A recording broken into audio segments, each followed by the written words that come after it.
Hello there, and welcome to Sleepy Science. Tonight, we are going somewhere very different. Not upward into the heavens, not outward into the ocean deep, but across the warm earth, through tall grasses and ancient forests, and into the quiet, unhurried world of elephants.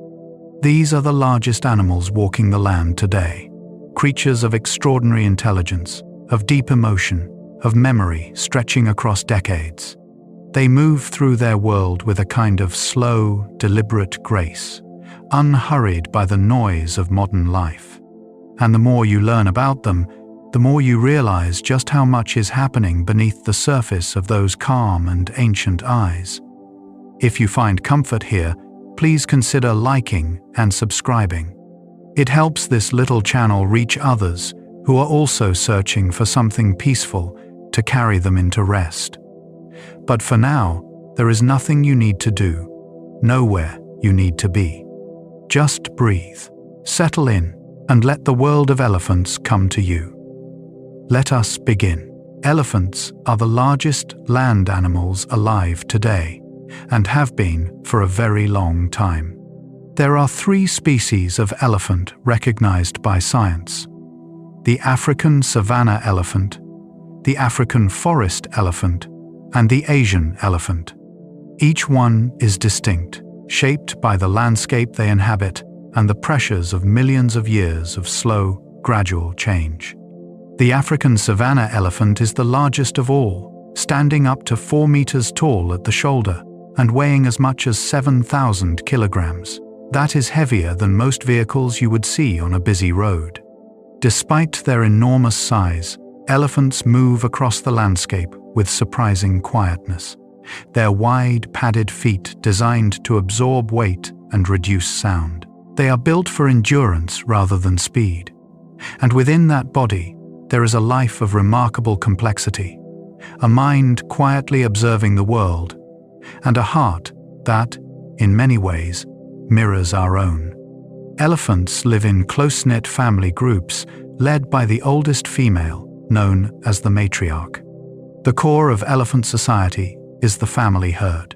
These groups typically consist of related females and their young, ranging from just a few individuals to sometimes over 20 animals traveling and feeding together. At the center of this group is the matriarch, the eldest and most experienced female. She is not chosen by competition or conflict. She earns her position simply through having lived the longest, through having seen the most. Her memory is the group's greatest asset. She knows where the water holes are during a drought, remembers the routes taken during difficult seasons, and can recognize the calls of dozens of other elephants she has encountered over decades. The herd defers to her not out of fear, but out of trust. She has seen what they have not. And in the wild, that wisdom is the difference between survival and hardship. It is a kind of leadership built entirely on experience. The matriarch's memory can be the difference between life and death for the entire herd. During severe droughts, when the usual water sources dry up, it is the matriarch who leads the group to distant places she visited perhaps 30 years before. Younger elephants have no knowledge of these hidden reserves. They follow because the matriarch walks with certainty. Studies have shown that herds led by older matriarchs, those above 50 years of age, are better at navigating threats and locating resources in times of scarcity. When researchers played recordings of unfamiliar elephant calls, older matriarchs were quicker to gather their group into a defensive formation. Their knowledge was not just geographical, but social. They could detect when a situation felt wrong. This accumulated wisdom, stored not in books or devices but in one living mind, sustains entire families through seasons that would otherwise be fatal. Elephants communicate using sounds far below the range of human hearing. Most of what elephants say to one another we cannot hear at all. They produce deep, low-frequency sounds called infrasound, vibrations that travel not only through the air but through the ground itself. These rumbles, generated in the larynx and sometimes felt as a kind of buzzing in the chest rather than a sound, can carry across several kilometers of open savanna. Other elephants detect them not only with their ears, but through the sensitive nerve endings in their feet, picking up vibrations passing through the earth. This means that an elephant standing quietly in a field may be engaged in a conversation with another elephant too far away to see. They are speaking in a language written in vibration, shared through the ground they all walk on. It is a form of connection that existed long before we ever thought to listen for it. Elephants can recognize themselves in a mirror, one of very few animals capable of this. The mirror test is used by scientists to explore self-awareness. An animal is marked with a visible dot somewhere on its body, then placed before a mirror. If it uses the reflection to examine the mark, it suggests the animal recognizes that the image is of itself rather than another creature. Elephants pass this test. When presented with a large mirror, they will touch their own face, examine their mouths, and peer at themselves with what appears to be genuine curiosity. Only a handful of species share this ability. Great apes, bottlenose dolphins, and certain corvid birds. What it implies about elephant cognition is significant. Self-recognition is thought to be linked to empathy, to an awareness of others as distinct beings with their own inner lives. An animal that knows itself is an animal that can, in some sense, know another. An elephant's skin looks tough but is actually quite sensitive. Covered in deep wrinkles and folds, an elephant's skin gives the impression of armor. Yet it is surprisingly thin in places, particularly behind the ears and around the face. They are highly sensitive to touch, to insect bites, and even to the warmth of sunlight. This is partly why elephants are so often seen rolling in mud or coating themselves in dust. The mud serves as a natural sunscreen, moisturizer, and insect repellent all at once. Elephants also seek out shade during the hottest hours of the day, resting beneath trees when the sun is at its highest. The wrinkles in their skin are not just aesthetic. They trap moisture and help to cool the body as evaporation occurs.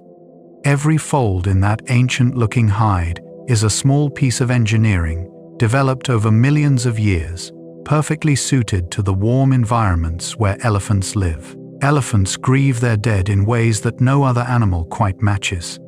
When an elephant dies, the reaction of the herd is unmistakable.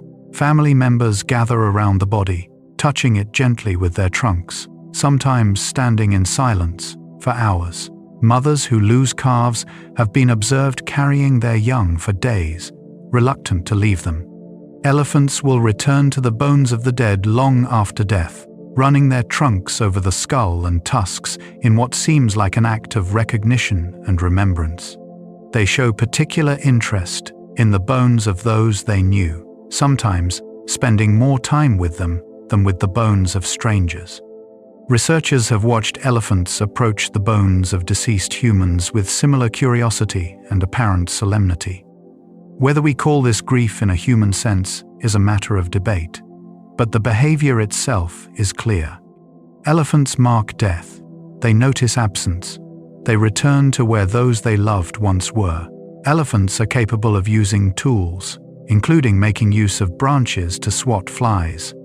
Using tools is once thought to be a uniquely human trait. We now know it is shared by a growing number of species. Elephants have been observed picking up sticks with their trunks to scratch hard-to-reach places on their bodies, using branches to swat at insects, and even modifying objects to make them more useful.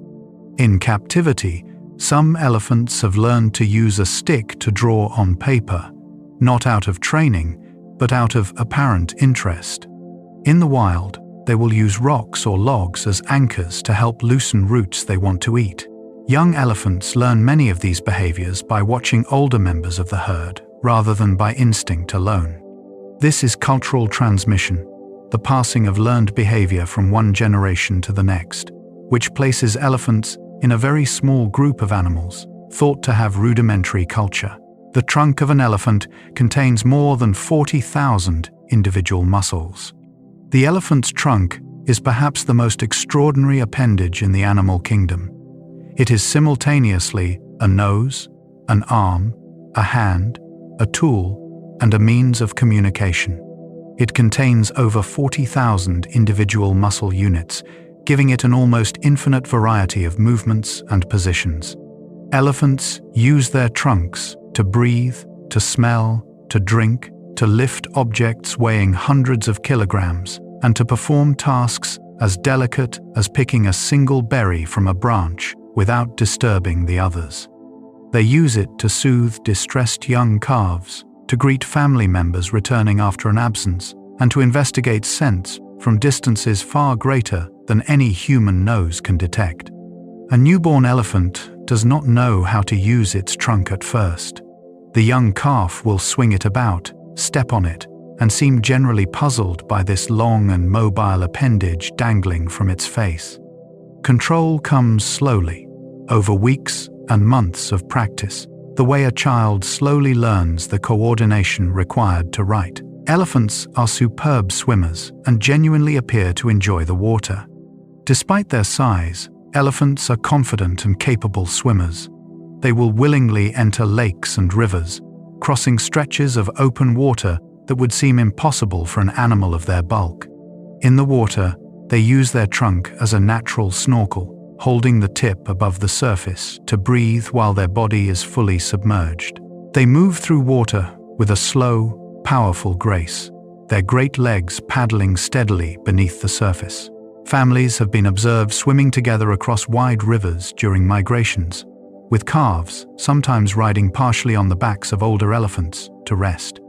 Baby elephants in particular seem to love the water, playing in shallow pools, rolling in the shallows, and splashing about with what can only be described as delight.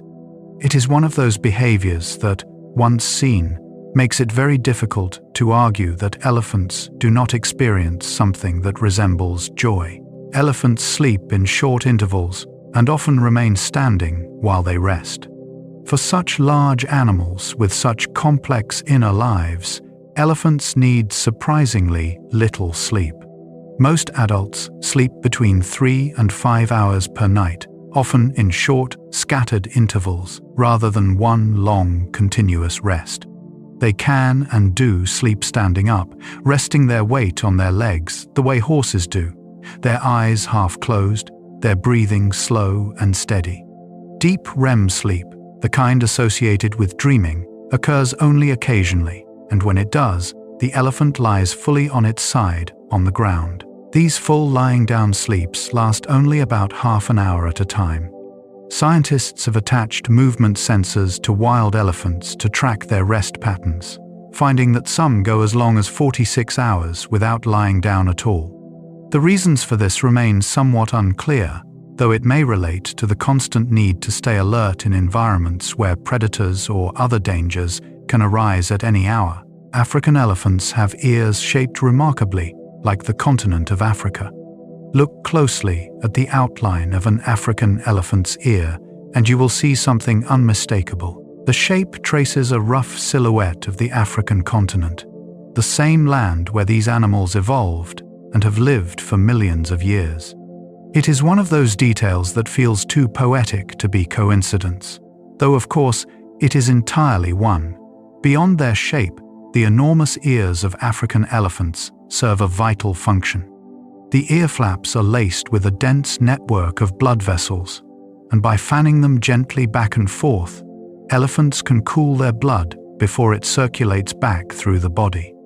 On hot days, you will often see elephants standing in the shade with their ears spread wide and slowly waving, not to signal or communicate in that moment, but simply to keep cool. Asian elephants, by contrast, live in the shadier environments of forests and have distinctly smaller ears, shaped differently and requiring less of this thermal regulation. Elephants are considered a keystone species, and the landscapes they move through depend on their presence. A keystone species is one whose impact on its environment is disproportionately large relative to its population size. Remove a keystone species, and the ecosystem around it can collapse in ways that no other animal's disappearance would cause. Elephants are among the most important keystone species on Earth. As they move through savanna and forest, they reshape the landscape in ways both subtle and dramatic. They push over trees, opening clearings that allow sunlight to reach the ground. They dig for water in dry riverbeds, creating pools that sustain dozens of other species.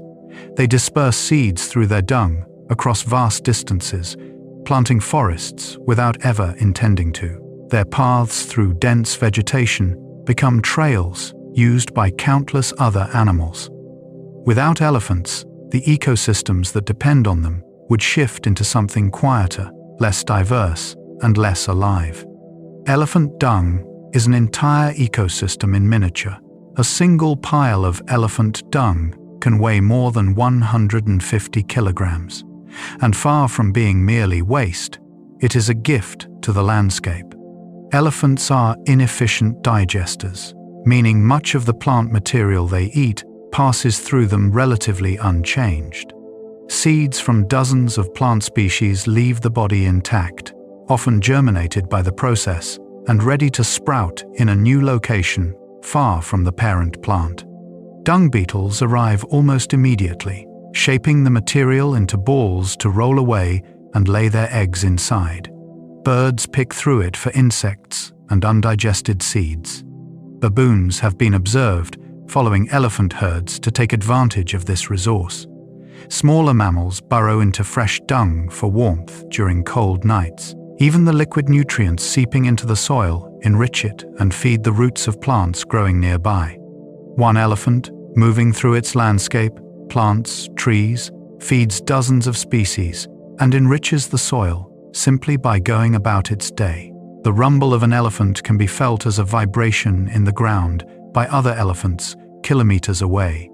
Return for a moment to the matter of elephant communication, because it deserves more than a passing mention.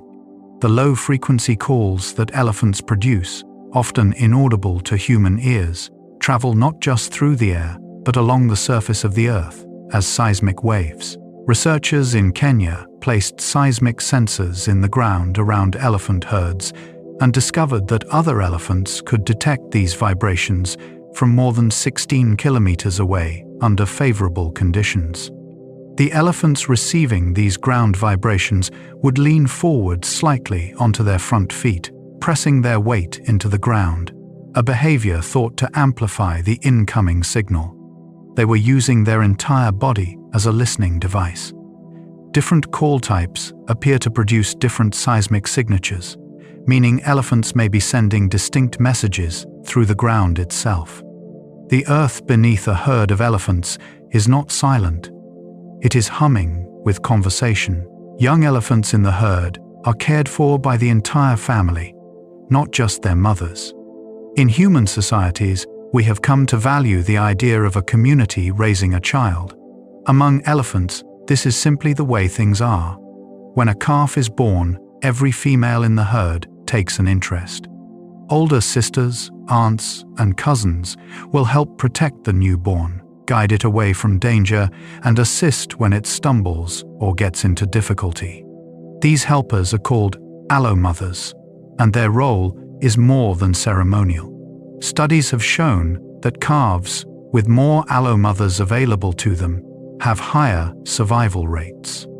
They are lifted to their feet if they fall, guided back to the group if they wander, and comforted with gentle trunk touches when distressed.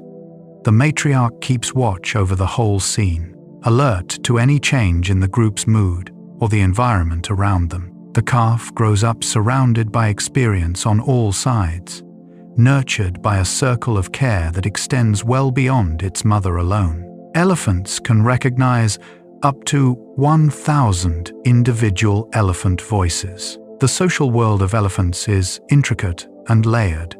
Herds interact with other herds. Individuals form bonds with elephants outside their immediate family, and the web of social relationships spanning a given area can involve dozens of separate groups. To navigate this complexity, elephants maintain a remarkable library of recognized voices. Research conducted in Kenya found that individual elephants could identify and respond appropriately to the calls of up to 1,000 other elephants. They could distinguish family members from friendly strangers and friendly strangers from those with whom they had a history of conflict. When a familiar call arrived, they would approach it or respond with calls of their own. When an unfamiliar one appeared, they would be cautious. This is not simply pattern recognition. It is a social map, carried in memory, updated constantly as relationships evolve and change over a lifetime. Elephants show empathy by comforting distressed companions with touch and sound. Empathy, the capacity to understand and share in the emotional experience of another, is rare in the animal kingdom. Elephants appear to have it in abundance. When one elephant is frightened or distressed, others in the group will approach, touching its face and mouth with their trunks, rumbling softly, sometimes placing their head or body against the distressed animal in what functions remarkably like an embrace. Calves who cry out in alarm cause the entire group to rush toward them, gathering in a protective ring. Adult elephants have been observed reassuring one another after confrontations with predators or after witnessing the death of a herd member. These responses are not reflexive or automatic. They are targeted and specific to the emotional state of the individual in question. Scientists who study animal emotion point to elephant behavior as some of the most compelling evidence that emotional complexity is not a uniquely human feature of life on Earth. An elephant's lifespan is closely tied to its teeth. Elephants do not grow teeth the way most mammals do, replacing baby teeth with a single set of permanent adult ones. Instead, they cycle through 6 sets of molars over the course of their lives. As one set wears down from decades of grinding tough vegetation, it is slowly replaced by the next, moving forward through the jaw in a slow, horizontal conveyor belt. When the final set is gone, the elephant can no longer chew effectively. This is often what ultimately limits an elephant's lifespan. In the wild, they typically live between 60 and 70 years, with the final years increasingly difficult as the last molars wear away. It is one of the reasons elephants are so often found near rivers and swamps in old age, where the softer vegetation requires less chewing. Their entire existence, across a long and eventful life, is bounded quietly by the slow wearing down of teeth. The relationship between elephants and trees is one of the oldest partnerships in Africa. Africa's savannas are shaped in part by the presence of elephants. Where elephant populations are dense, trees are fewer, because elephants are enthusiastic consumers of bark, branches, and leaves, and will push over or strip an entire tree to reach the tender parts inside.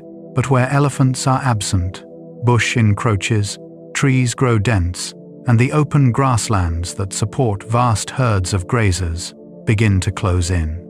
This balance has played out across the African continent for millions of years, with elephants functioning as living architects of the landscape. In areas where elephants have been removed by poaching or habitat loss, researchers have documented rapid changes in vegetation structure that ripple outward to affect birds, insects, smaller mammals, and eventually larger predators. The trees and the elephants have shaped each other over time, each depending on the other's presence to keep the landscape in balance. Baby elephants are born weighing around 120 kilograms. A newborn elephant arrives into the world already one of the largest infants of any land animal. Within hours of birth, the calf is on its feet, unsteady but upright, nudged into standing by its mother and the gathered females of the herd. It is blind at birth in low light conditions and relies entirely on smell and sound and touch to locate its mother's milk. The first weeks of a calf's life are spent pressed close to its mother, sheltering beneath her enormous bulk from the heat of the sun. The calf nurses frequently, sometimes several times an hour, consuming large quantities of milk rich in fat and protein. It will continue to nurse for 2 to 3 years, though it begins experimenting with solid food within months of birth, watching older elephants and mimicking their behavior with varying degrees of success.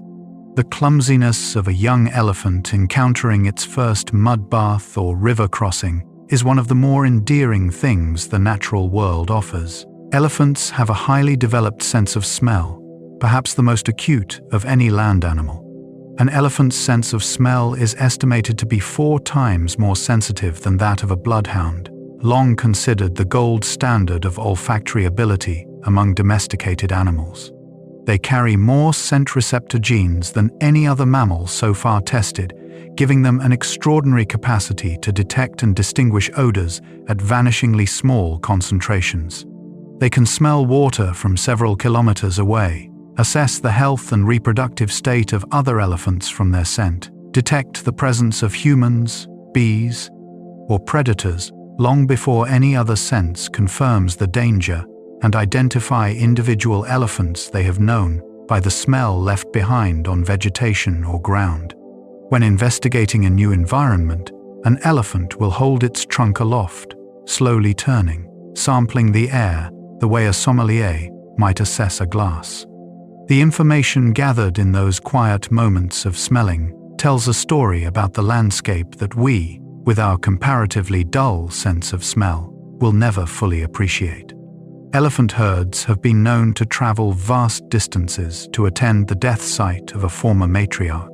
Among the most extraordinary of elephant behaviors is this: when an old matriarch dies, groups that were not present at the death have been observed traveling significant distances to stand near her remains. They arrive quietly, touch the bones with their trunks, and linger for hours before departing. This behavior has been documented repeatedly in wild populations, and researchers find it deeply suggestive of an awareness of death that goes beyond the immediate. These elephants are not searching for a missing member of their own herd. They are making what appears to be a deliberate journey to a specific location, presumably guided by scent and memory, to mark the passing of an individual they once knew. What happens in the minds of elephants during these quiet vigils we cannot say with certainty, but the behavior itself is undeniable, and it speaks to something deep within their social and emotional lives.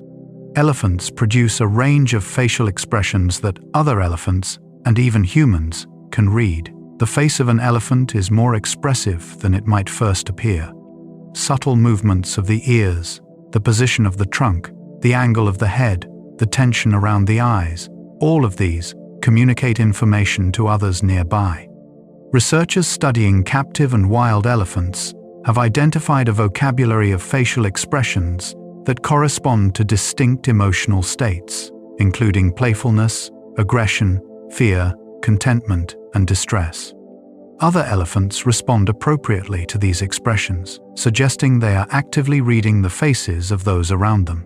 In studies conducted with photographs, elephants could distinguish familiar individuals from strangers and appeared to react differently to images of deceased herd members compared to living ones. The face of an elephant, so ancient and weathered-looking, is in fact a canvas of communication, constantly broadcasting information to those who know how to read it. Elephants in the wild spend up to 18 hours a day eating. To maintain a body of 4,000 to 7,000 kilograms, an elephant must consume extraordinary quantities of food. In a single day, an adult can eat between 100 and 200 kilograms of vegetation, wandering through grasses, stripping bark from trees, pulling up roots, and browsing on leaves and fruit. This near-constant eating means that wild elephants spend the majority of their waking hours moving and feeding, their huge molars grinding steadily through tough plant material. Their digestive systems process this food slowly and not particularly efficiently, which is in part why they need so much of it. They travel enormous distances each day in the course of feeding, sometimes covering 20 to 50 kilometers, their paths shaped by the seasonal availability of food and water. An elephant's life is, in many ways, a long and gentle wandering from one meal to the next, punctuated by the deeper rhythms of rest, relationship, and memory. Elephants understand death in ways that are unique among non-human animals. Return for a moment to the subject of death, because with elephants, it deserves particular attention. Studies have found that elephants show a marked interest in elephant bones and skulls that they do not show toward the remains of other species.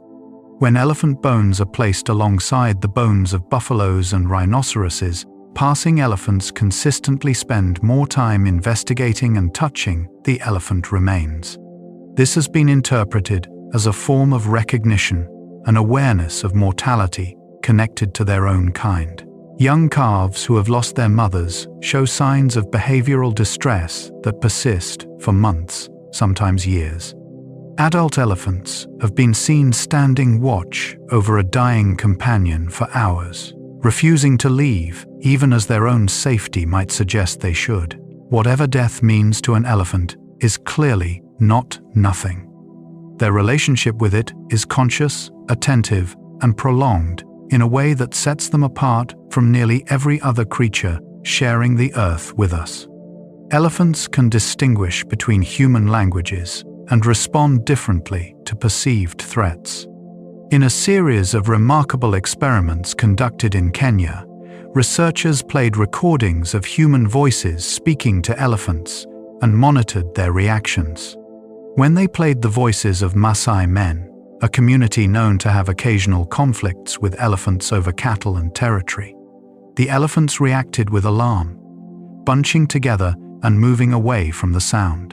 When they played recordings of Kamba men from a farming community with very little history of conflict with elephants, the reaction was calmer. This, alone, was suggestive. But the experiment went further, playing recordings of Maasai women and children, voices that carry less perceived threat. The elephants' reactions were measurably calmer.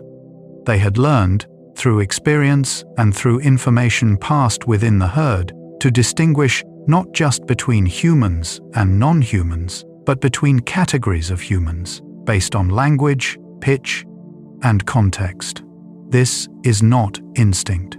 It is learned social intelligence of a high order. Elephants have a strong sense of place and return repeatedly to the same locations across decades.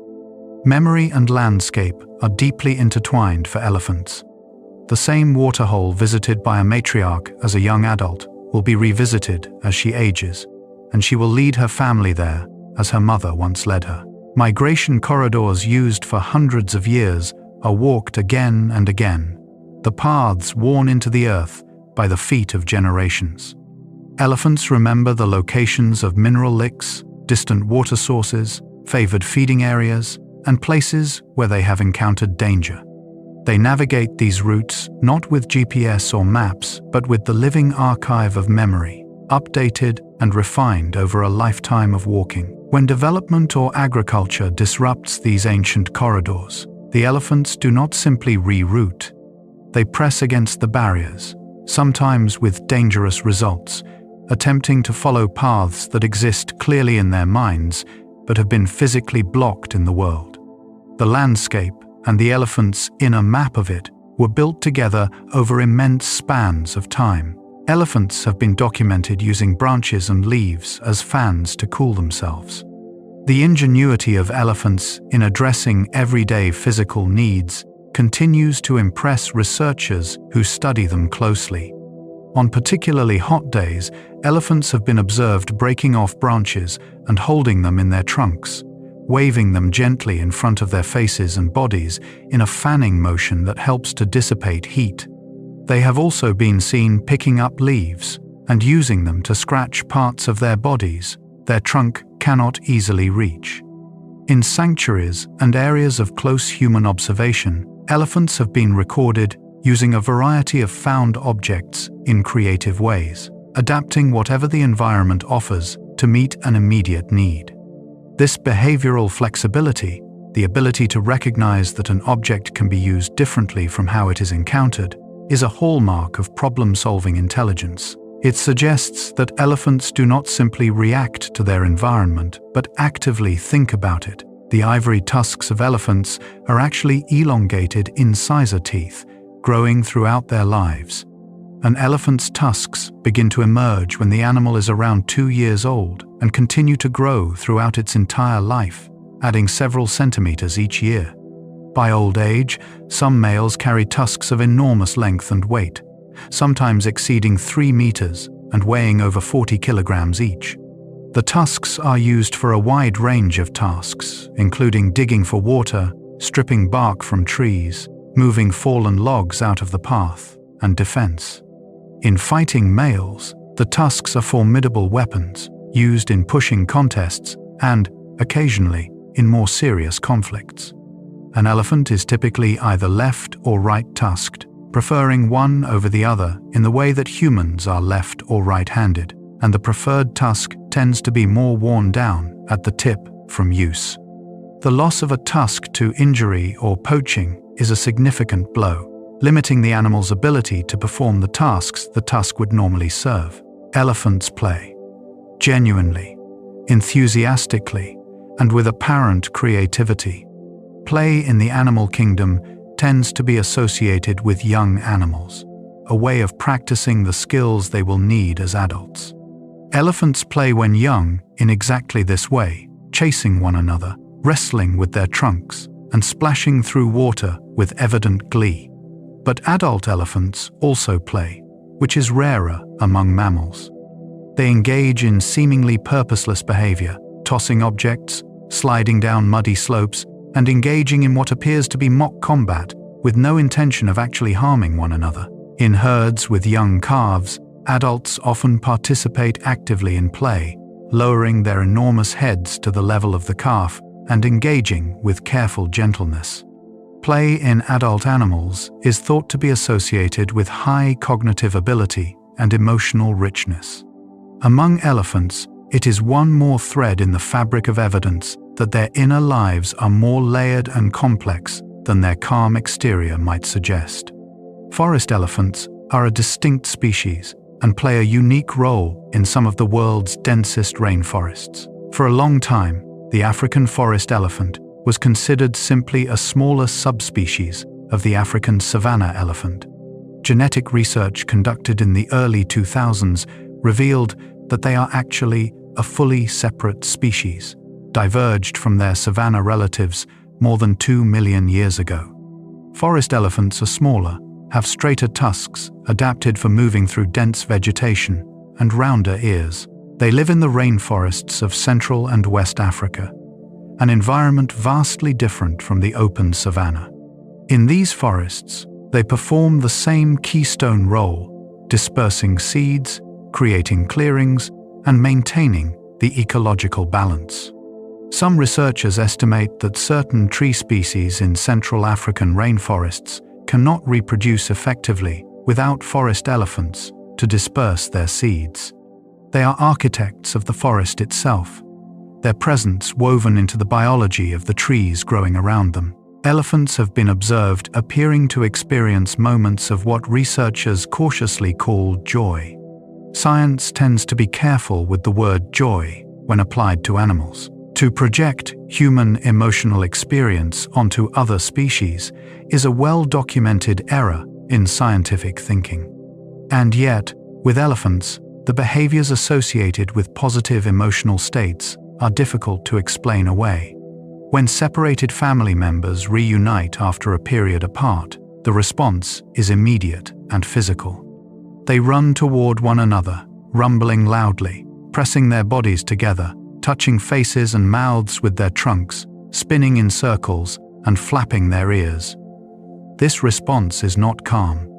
It is exuberant and uninhibited. It continues for minutes. Similar responses are observed when a herd reaches a water source during a long dry season, when young calves are born, and sometimes after successfully driving away a threat. Whatever the internal experience of these moments is for the elephants involved, the behavior itself is unambiguous. Something is happening inside them that moves through the body with force and is expressed outwardly in ways we recognize, even across the distance between our species. Elephants are capable of learning complex tasks by watching humans and other elephants.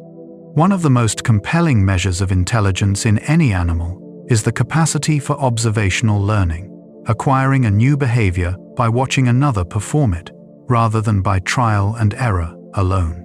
Elephants demonstrate this readily. Young elephants in wild herds learn feeding techniques, migration routes, and social behaviors by watching older members of the group.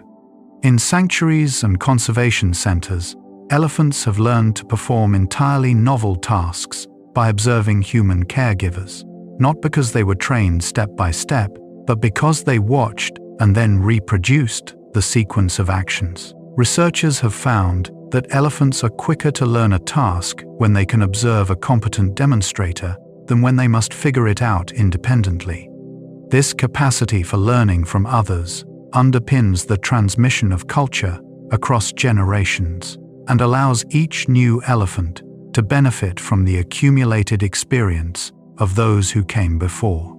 The skin around an elephant's eyes and the inside of its ears are among its most sensitive areas. Despite the appearance of thick, armor-like skin across most of the body, an elephant's most sensitive skin is found in surprising places.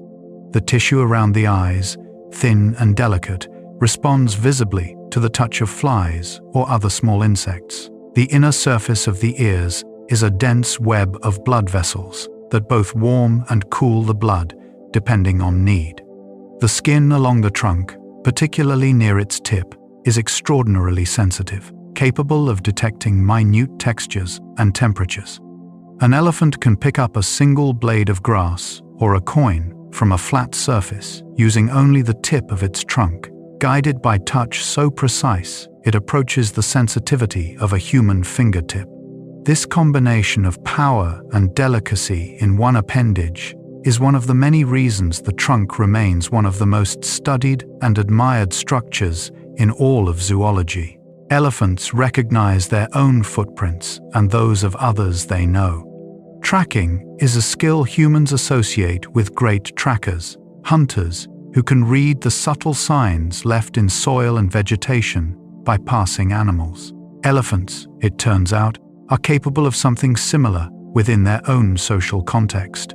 Research has suggested that elephants can recognize the footprints of specific individuals, distinguishing the track of a familiar herd member from that of a stranger. This is consistent with their extraordinary olfactory ability, since a fresh footprint carries a great deal of scent information about the animal that made it. An elephant following a trail left by herd members they are separated from is essentially reading a story written in compressed earth, determining who passed, when, and in what direction. It adds another dimension to how elephants navigate their social landscape, staying aware of the movements and whereabouts of those they know, even when separated by distance. Elephants produce sounds we hear only briefly, but the full range of their vocal communication is vast. What we hear when we listen to elephants is only part of what they are saying. The audible calls, the trumpeting, the rumbling, the roaring, represent the upper register of a much wider range. Below human hearing are the constant low-frequency communications passing between individuals and groups. Above the threshold of hearing, there are higher-pitched vocalizations made particularly by young calves, carrying information about their needs and state. Researchers studying elephant vocal communication have catalogued dozens of distinct call types, each appearing in specific social contexts and provoking specific responses. There are greeting rumbles used when groups meet, contact calls used to locate separated individuals, must rumbles produced by mature males, advertising their reproductive state, and alarm calls that differ depending on the type of threat detected. Each call type is not simply a signal, but a nuanced piece of social communication embedded in a rich and ongoing conversation among intelligent, aware beings. Elephants living near human settlements have learned to avoid danger by changing their behavior. Adaptation to human presence takes many animals centuries or millennia of gradual genetic change. Elephants do it within individual lifetimes. In areas where poaching has historically occurred during daylight hours, some elephant populations have shifted to moving primarily at night, traveling through farmland or crossing roads under cover of darkness when they are less likely to be encountered. They have been observed pausing near roads, waiting and listening for traffic before crossing, a behavior entirely absent in populations from remote areas with no roads. In regions where human population has expanded around elephant habitat, herds navigate a landscape of farms, villages, and roads with what can only be described as careful, strategic thinking. They know which areas to avoid, when to move, and how to minimize contact with humans while still accessing the resources they need. It is intelligence applied in real time to a world changing faster than evolution can keep pace with. Tusked and tuskless elephants exist within the same populations, and the ratio is changing. In several African populations that experienced intense poaching pressure during the 20th century, something biologically extraordinary has been happening. The proportion of females born without tusks has been increasing over time. Normally, tusklessness is a rare trait, occurring in a small percentage of females. But in populations where tusked females were systematically targeted and killed by poachers for their ivory, the surviving individuals, who happened to be tuskless, reproduced in greater numbers.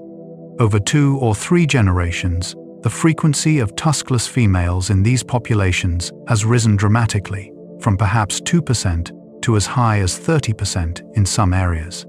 This is natural selection operating at visible speed, driven not by climate or geography, but by human behavior. It is evolution happening in the present, in populations we can observe, a reminder that the bodies of animals are always responding to the pressures of the world around them. The bond between an elephant mother and her calf is among the strongest in the animal kingdom. From the moment a calf is born, the mother's attention is total. She rarely moves more than a trunk's length away in the first weeks, positioning herself to shield the calf from sun, wind, and potential danger. She guides it with gentle touches, nudges it toward milk when it is hungry, lifts it when it falls, and draws it close when she senses a threat. Calves that lose their mothers at a young age rarely survive without intervention, either from another lactating female in the herd willing to adopt them, or, in some cases, from human conservation workers. Older calves, separated from their mothers, have been observed calling repeatedly for hours, sometimes days, until reunited or until the calling eventually stops. The mother, if alive, will cover enormous distances to find a separated calf and shows unmistakable signs of distress throughout the separation. Their bond begins before birth, while the calf is still developing, and it persists as a central organizing feature of the calf's life for years. Elephants have been recorded engaging in behavior that strongly resembles mourning rituals. Among the many behaviors that have been documented in elephants around the dying and the dead, one stands out with particular clarity. In Kenya, researchers observed a herd standing around a dying matriarch as she entered her final hours. The herd members gathered close, touching her with their trunks, rumbling softly, occasionally covering her with soil and leaves, a behavior also documented in other observations of elephant deaths. When she finally died, they remained near her body through the night. Over the following days, they passed by repeatedly, even as they moved through their normal range. The behavior of covering the deceased with vegetation is especially striking. It is not observed in response to the death of any other species, only other elephants. What cognitive and emotional processes lie behind such an act we cannot say with certainty, but it is documented, repeated across multiple observations, and entirely unlike anything else the animal kingdom typically shows us. Elephants in captivity have shown the ability to solve problems that require planning ahead. Planning for the future, holding a goal in mind, and arranging actions toward it is a cognitive capacity that until recently was thought to be exclusive to humans and, to a lesser degree, great apes. Elephants in controlled studies have demonstrated behaviors suggesting they are capable of this as well. In one series of experiments, elephants were presented with a situation where reaching a food reward required using a large block as a step to stand on. The block had to be moved to the correct position before climbing it. Elephants solved this not by trial and error, but by pausing, appearing to assess the situation, and then moving the block deliberately to the required position. Similar planning behaviors have been observed in the wild, where elephants select and carry objects that they use later in the day to accomplish a specific purpose. It is the kind of forward thinking that signals a mind not simply responding to the immediate moment, but constructing a picture of what is to come. The relationship between old bull elephants and younger males is more important than was once thought. For decades, the social life of male elephants was considered relatively simple compared to the rich complexity of female-led herds. Males were thought to live largely solitary lives after leaving their birth family, joining herds only temporarily during breeding season. More recent research has revealed a more nuanced picture. Older bulls, called askaris in some traditions, play an important role in teaching younger males appropriate social behavior. In populations where older bulls have been heavily poached, younger males have shown elevated rates of aggression, including attacks on other species and erratic behavior during must. Reintroducing older bulls to these populations has been shown to calm the younger ones, restoring a kind of social order that depends on the presence of experienced males to model it. The wisdom of age, it seems, matters as much among male elephants as it does within female herds, albeit expressed in quieter ways. Elephants navigate by the stars and can orient themselves by magnetic fields. The navigational abilities of elephants across vast and featureless landscapes have long puzzled researchers. In some cases, they cross deserts or travel through heavily forested areas at night, arriving at destinations dozens of kilometers away with apparent directional certainty. One proposed explanation is that elephants, like certain birds and sea turtles, may be sensitive to Earth's magnetic field, using it as a directional cue when other landmarks are absent. Their ability to track the position of the sun and possibly stars may also contribute. These abilities, if confirmed, would add another layer to an already remarkable picture of navigational intelligence. An elephant setting out across a dark landscape toward a water source it has visited before is drawing on memory, scent, and possibly senses we do not fully understand yet, guided by a map written into its body as much as into the terrain. Elephants feel the deaths of other elephants even when those individuals are not present.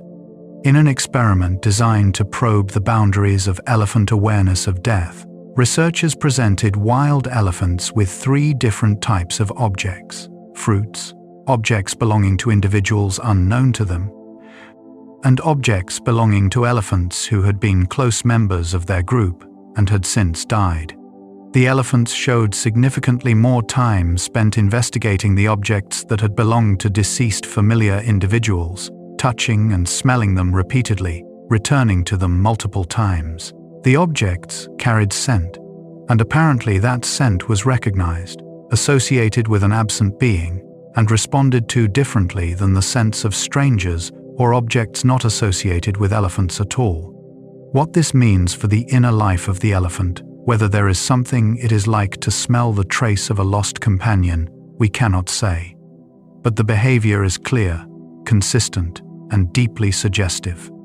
Elephants communicate differently depending on the situation they are in and who they are speaking to. Flexibility in communication is a mark of sophisticated social intelligence. We modify what we say and how we say it depending on our audience, our intent, and the context. Elephants do this too.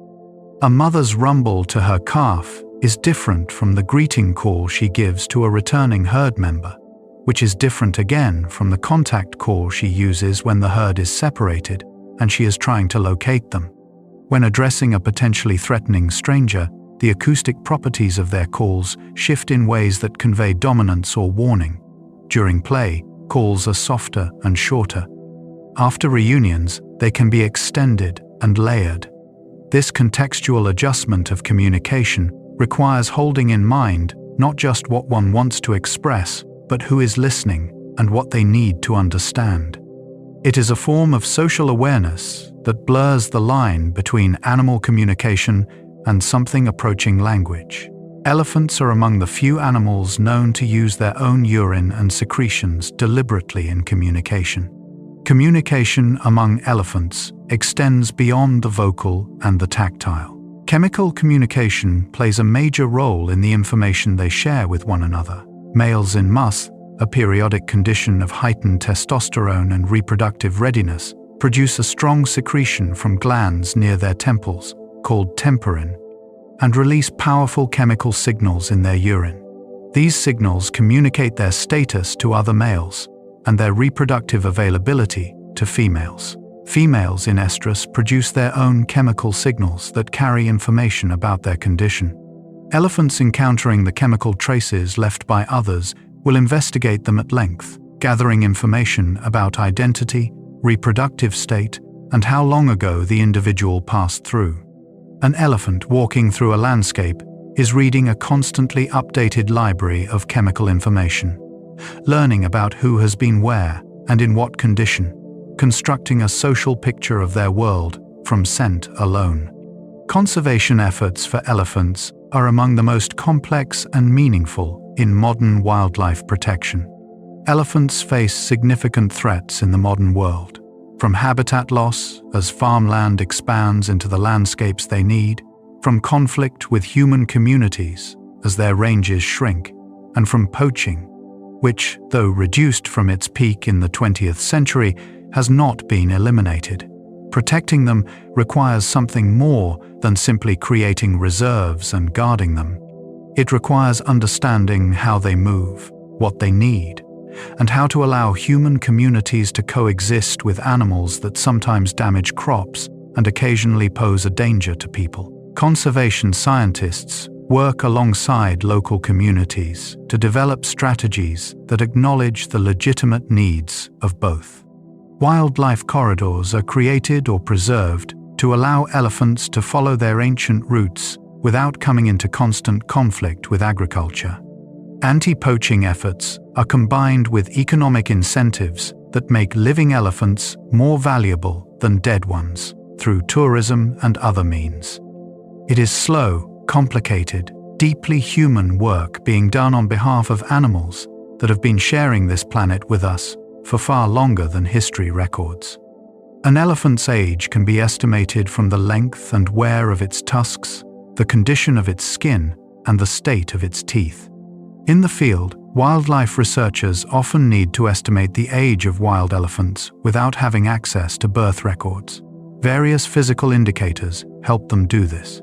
The length and circumference of tusks provide one estimate, as does the degree of wear on the last molar visible in the jaw.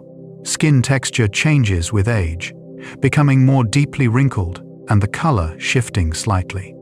The ears of older elephants often carry notches, tears, and irregular edges from decades of thorns, branches, and the occasional confrontation. Old bulls often have sunken temples as the fat pads there diminish with age. Each of these signs, read together, gives a reasonable estimate of how many years that animal has been walking the earth. In conservation contexts, knowing the age structure of a population is critical to understanding its health, whether it contains enough breeding-age adults, enough experienced elders to guide the young. Elephants in sanctuaries often form deep attachments to their human caregivers. In sanctuaries around the world, where orphaned or injured elephants are cared for by human teams, something remarkable and repeated has been observed. The elephants form genuine attachments to their caregivers. They recognize specific individuals, greet them differently from strangers, and in some cases, show visible distress when a familiar caregiver is absent. Elephants who have been hand-raised from calfhood will often return to visit their sanctuary, even after being released into the wild, bringing their own calves to the place where they were cared for. These return visits carry a particular emotional weight for the people who work at these sanctuaries. They are not required by the elephant. There is no food or medical need driving them. They appear to be visits of something resembling affection or remembrance, the elephant returning to a place and a set of beings that were important to them in a vulnerable period of their life. The evolution of the elephant stretches back more than 60 million years and spans several continents. The elephants we know today are the last surviving members of a family that once spanned nearly every continent on Earth, excluding only Antarctica and Australia. Their ancestors, the proboscideans, first appeared approximately 60 million years ago in what is now North Africa. Over the following tens of millions of years, dozens of species evolved and radiated outward across Europe, Asia, and eventually the Americas, adapting to a wide range of environments from tropical forest to Arctic tundra. The mammoths, the mastodons, the stegodons, each one a variation on the theme of large, long-nosed, socially complex herbivore. Most of these relatives went extinct during or shortly after the last ice age, around 12,000 years ago. Some researchers believe human hunting contributed significantly to these extinctions. What remains today, the 3 living species, are the last remnants of an entire order that once filled the world's wild places with their great, slow footsteps. Elephants seem to understand pointing, a gestural communication shared with very few other species. In experiments studying elephant cognition, researchers have used the human gesture of pointing to direct elephants toward hidden food. Most animals, including dogs' closest relatives, the wolves, do not reliably understand pointing as a directional cue. Dogs, after thousands of years of domestication, have developed a strong sensitivity to human pointing. Elephants, with no history of domestication, nevertheless respond to human pointing in a way that suggests they understand its intent. They will look in the direction pointed and move toward the indicated location. This responsiveness to a social gestural signal from another species requires a degree of social flexibility that is rare. It suggests that elephants are not only sophisticated in the social codes of their own species, but are capable of reading and interpreting communicative intent across species boundaries, perceiving the direction of another mind's attention and following it. Elephants experience musth, a condition that transforms the behavior of mature males temporarily. Among adult male elephants, a periodic physiological condition called musth produces dramatic changes in behavior and physiology. Testosterone levels rise to 60 times their normal baseline. A dark, oily secretion leaks from the temporal glands on the sides of the head, staining the face. Urine dribbles continuously, soaking the hind legs with chemical signals that broadcast the male's state to other elephants. Males in musth are substantially bolder and more aggressive than usual, and in encounters between males, a musth male will typically dominate even a larger bull who is not in musth. The condition lasts from weeks to months and appears to be tied to reproductive opportunity. Females tend to prefer males in musth as mating partners, possibly because the elevated testosterone signals genetic quality. For the males themselves, musth is physically taxing, often accompanied by reduced feeding and significant weight loss. It is a powerful biological storm that passes in time, leaving the animal quieter and diminished until the next cycle begins. Water is at the center of elephant life in ways that extend beyond mere drinking. An adult elephant drinks between 100 and 200 liters of water per day. In arid environments, finding this water is one of the central challenges of existence. The matriarch's knowledge of water locations across the landscape is therefore not simply useful, but vital. When surface water is scarce, elephants dig in dry riverbeds, using their tusks and feet, excavating holes that can reach groundwater beneath the sand. These excavated pools benefit not just the elephants who create them, but the entire ecological community of the area, providing water to other animals that could not otherwise reach it. Near permanent water sources, elephants bathe, drink, play, and socialize, drawing from across wide ranges to gather at these points. The dynamics of elephant society often play out around water, encounters between different groups, disputes, greetings, and alliances, forming and reforming in the social choreography of a species that needs water as much as it needs one another. Elephants mark the boundaries of their range and communicate through specific deposits. In the management of their social and geographic landscape, elephants use a variety of chemical marking behaviors. Secretions from temporal glands, urine, and dung all serve communicative functions that go beyond simple waste deposit. Dominant bulls will mark areas they have moved through by pressing their temporal glands against tree trunks, leaving scent marks that persist for hours. The dung of an elephant carries chemical information about the identity, age, sex, and reproductive state of the individual, readable by other elephants passing through later. These chemical landscapes allow elephants to maintain awareness of who is present in an area, even when those individuals are not visible. Two groups occupying overlapping ranges may rarely encounter each other directly, but are nonetheless constantly reading each other's chemical messages, maintaining a kind of social awareness that operates across distance and time. Young elephants, separated from their herd, show behaviors that strongly resemble post-traumatic stress in humans. Calves, who witness the death of their mother, or who experience capture and transport, often develop persistent behavioral changes that researchers have described in terms strikingly similar to post-traumatic stress. They are more easily startled, sleep poorly, show abnormal aggression or withdrawal, and in some cases, engage in repetitive, stereotyped behaviors that serve no apparent function. Orphaned elephants brought to sanctuaries often have nightmares, as judged by their behavior during sleep, crying out or waking suddenly in a state of agitation. The recovery process for these animals, even with expert care, takes years. The connection they form with surrogate mothers or with human caregivers helps, but the mark of what they have experienced does not simply disappear. The trauma of early loss shapes the individual elephant's behavior and stress responses in lasting ways, a reminder that the emotional and psychological complexity of these animals makes them as susceptible to suffering as they are capable of joy. Elephants are thought to experience empathy even toward other species, including humans in distress.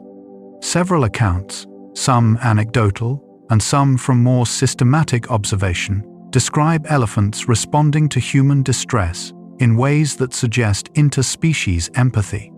A caregiver in grief was reportedly comforted by an elephant who approached and gently touched her face and hair with its trunk. In a well-documented case, a herd of elephants was seen standing around an injured human, apparently protecting them from hyenas through the night until help arrived. While individual accounts carry the risk of misinterpretation, the pattern across multiple independent observations is consistent. Elephants respond to visible distress in other species with investigative, comforting, or protective behavior. Whether this constitutes empathy in the full psychological sense or a broader responsiveness to signals of vulnerability is a question science has not fully resolved. But the elephants themselves seem not to wait for the question to be answered before they respond. An elephant's sense of time is reflected in its behavior across seasons and years. Elephants do not simply respond to the world as it is in any given moment. Their behavior shows evidence of temporal awareness that extends well into the past and the future. They prepare for dry seasons by altering their routes before the rains fail, moving toward areas where resources persist longer. They know when certain fruiting trees will bear and time their movements accordingly. They remember where danger occurred years before and avoid those areas, adjusting for changes in the landscape that have since occurred. Mothers adjust the behavior of their calves based on the proximity of known dangers, even when those dangers are not currently visible. This is not instinct in the rigid sense. It is a flexible, experience-based awareness of how the world unfolds across time, an internal model of seasonal and historical patterns that guides the group through a landscape that is never exactly the same twice. Elephants have survived mass extinction events and human pressure across thousands of years, but they face a deeply uncertain future. The story of the elephant is, in large part, a story of survival. They have outlasted the climate shifts of ice ages. They persisted through the extinctions that claimed their relatives. They adapted to the spread of human agriculture, the fragmentation of their landscapes, and the pressure of poaching across centuries. In certain regions, populations that were devastated by ivory hunting in the 20th century have begun to recover, slowly rebuilding the social structures and population sizes that allow these complex animals to flourish. And yet, the pressures of the present, habitat loss above all, continue to push elephant populations into smaller and more isolated pockets of landscape. The question of whether elephants will share the future of this planet with us in anything close to their natural form is one that depends not on the elephants themselves, who have done everything in their power simply by continuing to be what they are. It depends on us, on decisions being made now in legislatures and courtrooms and on the ground, about what we are willing to preserve and what we are willing to lose. Elephants can detect rain and thunderstorms from hundreds of kilometers away. One of the more astonishing abilities documented in wild elephant populations is their apparent sensitivity to distant weather events. In the dry seasons of East Africa, researchers have tracked the movements of elephant herds and found that they sometimes begin traveling purposefully toward areas where rain has fallen, even when those areas are far over the horizon and no rainfall is visible from where the elephants are standing. The most likely explanation is infrasound. Thunderstorms produce powerful, low-frequency sound waves that travel enormous distances through both the air and the ground. Elephants, already exquisitely sensitive to infrasound through their feet and ears, may be able to detect these approaching storm signatures and use them as navigational cues toward incoming rainfall and the green, water-rich landscape that follows it. If this is so, then an elephant standing in a parched, dry-season savanna may be receiving information about a rainstorm occurring 300 kilometers away, information that guides the whole herd toward renewal. The sky they read is not the sky we read. The relationship between elephants and bees is both ancient and surprisingly delicate. Bees have long posed an unlikely threat to elephants. Despite their thick skin, elephants are vulnerable to bee stings around their eyes, inside their ears, and inside their trunks, where the skin is thin and tender. They have learned to be wary of beehives and will move away from them with evident discomfort. Researchers working in conflict zones between elephants and farming communities have exploited this natural aversion in an ingenious way, stringing beehive fences around fields as a natural deterrent. The sound of bees, even recorded and played through speakers, causes elephants to retreat. They produce a specific low rumble that has been identified as a bee alarm call, prompting other members of the herd to move away, even when they themselves have not yet encountered the bees. This call spreads warning through the group. Calves respond immediately to it by pressing close to their mothers. The existence of this specific alarm, just for bees, speaks to how long and how carefully elephants have been paying attention to the details of the world around them. Elephants have been documented covering themselves in clay for protection from insects and sun. In certain regions of Africa and Asia, elephants have been observed seeking out specific clay deposits and applying the material to their skin with deliberate care. They use their trunks to collect the clay and then press it against their bodies, paying particular attention to the areas most vulnerable to insect bites and sunburn. The clay, once dried, forms a physical barrier on the skin that reduces insect landing and slows the dehydration of the skin's surface in intense heat. This behavior goes beyond the casual mud rolling seen at waterholes.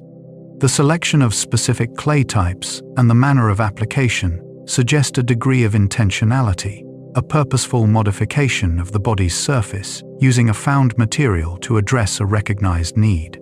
It is behavior that, in humans, we would describe without hesitation as a practical use of natural medicine. In elephants, it is one more quiet demonstration of applied intelligence. Elephants have long memories for injury and injustice, sometimes holding grievances for years. The famous capacity of elephants to remember is not limited to geography or social bonds. It extends to conflict as well. Elephants that have been harassed, injured, or threatened by specific individuals, human or animal, show elevated wariness or aggression toward those individuals for years afterward. In regions with histories of conflict between elephants and particular communities, the animals have been known to target properties or individuals associated with past harm, even when other nearby areas or people are left alone. This is not random aggression. It is specific and directed, rooted in a memory of a past event and a recognition of the individual or context associated with it. Conservation workers in areas with long poaching histories must account for this when managing human-elephant interactions. An elephant that has been shot at remembers. It may be calmer with a stranger than with someone wearing the same uniform or carrying the same type of equipment as the person who harmed it years before. An elephant herd crossing a road is governed by a complex series of social decisions. Watching a herd of elephants cross a road or a clearing can appear, from a distance, like a simple procession. In practice, it is a carefully managed social event. The matriarch typically approaches the edge of the open ground first, pausing to assess with all available senses. She listens, smells, and watches. If she deems it safe, she crosses first, and the herd follows in a generally consistent order, with younger and more vulnerable individuals surrounded by adults. Calves are often physically guided and nudged across by adults flanking them. If the matriarch hesitates or retreats, the entire group halts, waiting for her assessment to change. In some cases, when a threat presents itself mid-crossing, adults on the outer edge will turn to face it, while the youngest elephants are hustled to safety in the center of the group. The coordination is instant and practiced, without visible signal or apparent command. It emerges from years of shared experience and deep social awareness. Elephants have been observed apparently playing with their own reflection in still water. Play involving mirrors is familiar from studies of self-aware animals. What is less well known is that elephants in the wild have been observed doing something similar when they encounter still, reflective pools of water. Rather than simply drinking, some individuals, particularly younger ones, will approach the surface and move their trunk slowly above it, watching the reflection respond, tilting their heads, and appearing to investigate the image with something resembling curiosity rather than alarm. They do not seem to mistake it for another elephant. The behavior is more exploratory, as though the reflection is an interesting phenomenon worth examining. Given what we know about their capacity for self-recognition, this is perhaps not surprising. An animal that can recognize itself in a mirror may well find its own reflection in water worth pausing over, a moment of apparent self-contemplation beside a still pool in the early morning light. The musth periods of different bulls in a population rarely overlap, which reduces conflict. Among male elephants, the timing of musth periods across different individuals is not random. Studies of wild bull populations have found that the onset of must in different males tends to be staggered, so that only a few bulls are in must at any given time. This spacing appears to reduce the frequency of serious conflict between mature males at the peak of their reproductive and aggressive states. A younger bull who enters must while a larger, older bull is also in must will often cut short his own must period, suppressing the physiological state in a way that is not fully understood. The dominance of the older, more physically powerful must male appears to create a signal that the younger male reads and responds to by backing down hormonally as well as behaviorally. The result is a kind of self-regulating social system that reduces costly fighting without requiring ongoing physical confrontations to establish order. Elephants avoid certain plants and trees that are harmful to them, demonstrating dietary wisdom. Despite the enormous range of vegetation that elephants consume, they are remarkably selective about what they eat. They avoid a number of plant species that are toxic, even when those plants are available in abundance. This selectivity is not purely instinctual. Young elephants learn what is safe to eat, partly by watching older animals and by sampling what their mothers consume. Over time, a sophisticated map of edible and inedible plants is built up within each individual, informed by experience and by the accumulated feeding knowledge of the herd. Pregnant elephants have been observed making journeys specifically to eat particular plants known to have medicinal properties, including one tree whose bark has been used by local human communities to induce labor. How elephants arrive at this knowledge, whether through trial and error over generations or through some form of learned tradition within families, remains an open question.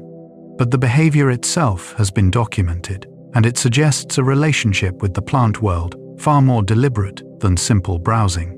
The pace at which elephants walk is steady, unhurried, and almost meditative. An elephant traveling across open ground moves at around 6 kilometers per hour, a pace that can be maintained for many hours without apparent effort.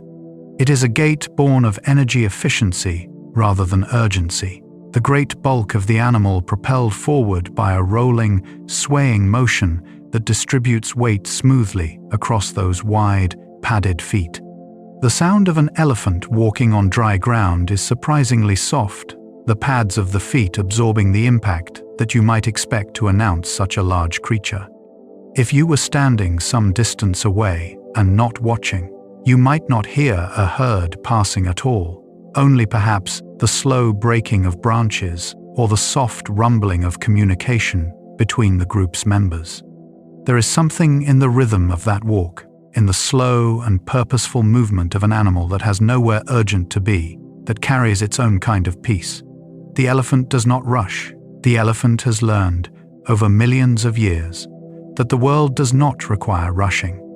The internal temperature regulation of elephants is a remarkable biological achievement. Maintaining a stable internal body temperature in environments that swing from cool nights to blistering midday heat requires sophisticated physiological mechanisms.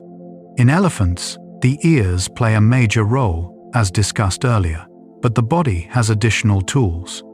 Elephants have been found to have a system of blood vessel arrangements near the surface of the skin that allows warm blood to pass close to the air and radiate heat outward. They can redirect blood flow away from the core and toward the skin surface when overheating, and pull it back inward when cold. Behavioral temperature regulation, choosing shade, bathing, applying mud, reducing activity during the hottest hours, adds to the physiological systems. Despite the challenge, elephants maintain a core temperature remarkably similar to that of humans, around 36 degrees Celsius, regardless of whether the air around them is cold or blazing. That equilibrium, held through both body and behavior, is part of what allows them to occupy such a wide range of environments across 2 continents. Older female elephants show a consistent calming effect on younger, more agitated group members. Within elephant herds, the emotional tone of the group is to a significant degree set by the elder females. When a situation arises that frightens or agitates younger members, the reaction of the matriarch and other senior females has a measurable effect on the group's response.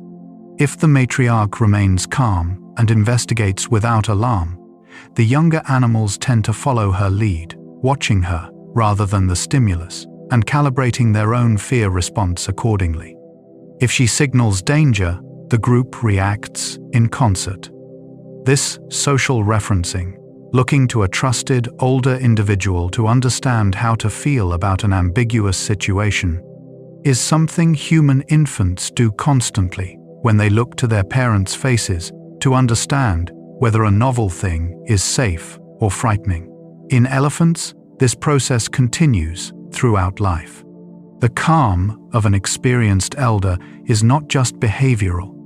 It permeates the group and shapes the experience of every member present. The deep wrinkles in elephant skin serve more functions than they appear to. At first glance, the wrinkled, furrowed skin of an elephant suggests age or wear, an animal that has simply been in the world long enough to accumulate the marks of time. The reality is more purposeful. Elephant skin is heavily wrinkled by design, and those wrinkles dramatically increase the surface area of the skin relative to a smooth-skinned animal of the same size. This increased surface area allows more evaporative cooling. Mud and water collect in the creases and dry slowly, extending the cooling effect of a bath long after the elephant has left the water. The wrinkles also trap air in small pockets near the skin surface, which acts as mild insulation during cooler nights. The texture of the skin, rough and deeply folded, is not incidental. It is a carefully evolved solution to the challenges of regulating temperature across a body that produces enormous quantities of internal heat simply by existing at its size. Elephants, in arid environments, have evolved behaviors to survive months without rain. In the driest parts of the elephant's range, particularly in the deserts of Namibia and Mali, elephant populations have adapted to conditions that would seem impossible for an animal of their size. These desert-adapted elephants travel far greater distances than their savanna counterparts, covering up to 70 kilometers in a single day in search of water and vegetation. Their feet are larger relative to their body size, acting as wider snowshoes to distribute their weight across soft sand. They have learned the locations of underground water sources and will dig extensively to reach them. During the most extreme drought conditions, they may go several days without drinking, drawing on reserves stored in their body tissues. The matriarchs of these desert herds carry in their memories a knowledge of water sources that is almost inconceivably detailed, mapping in their minds a landscape where every damp spot and buried spring is known and remembered across decades. Elephant calves are protected from overheating by the shade provided by adult bodies.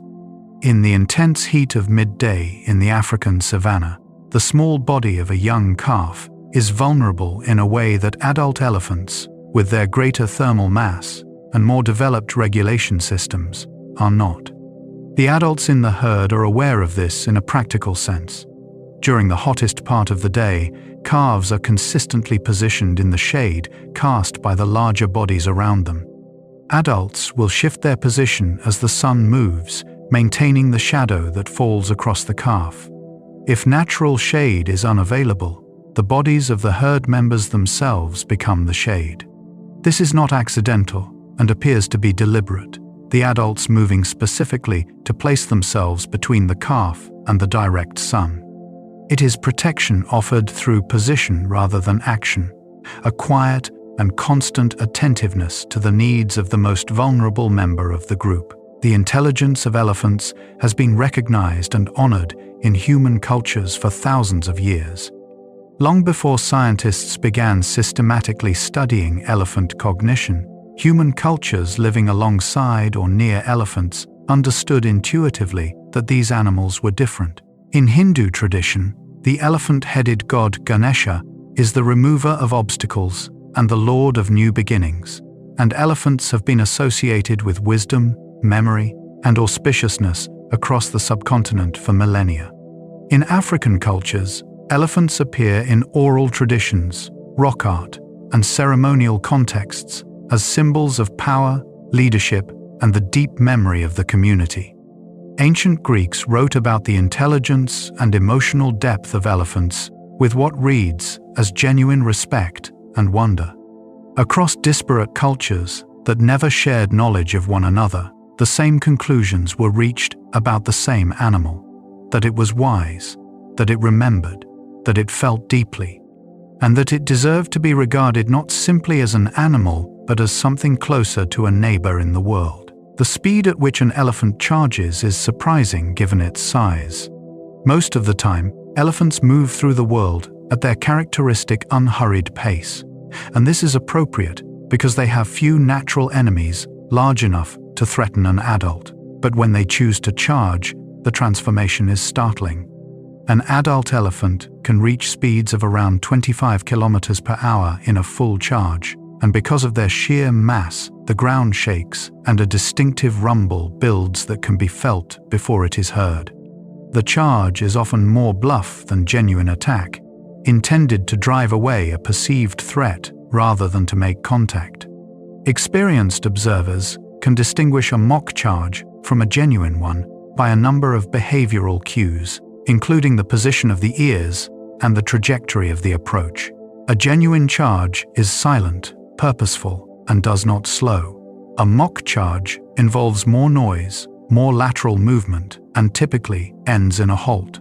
The distinction matters, and elephants know it. They use their size strategically, making themselves overwhelming as a first resort before escalating to actual contact. Young male elephants leaving their birth herds face a period of significant social challenge. Around the age of 10 to 15 years, young male elephants are gradually pushed to the periphery of their birth herd and eventually leave to live independently or in loose bachelor groups with other young males. This transition is neither sudden nor easy. The young bull has spent his entire life surrounded by family, guided and protected, with the social infrastructure of the herd providing a context for every experience.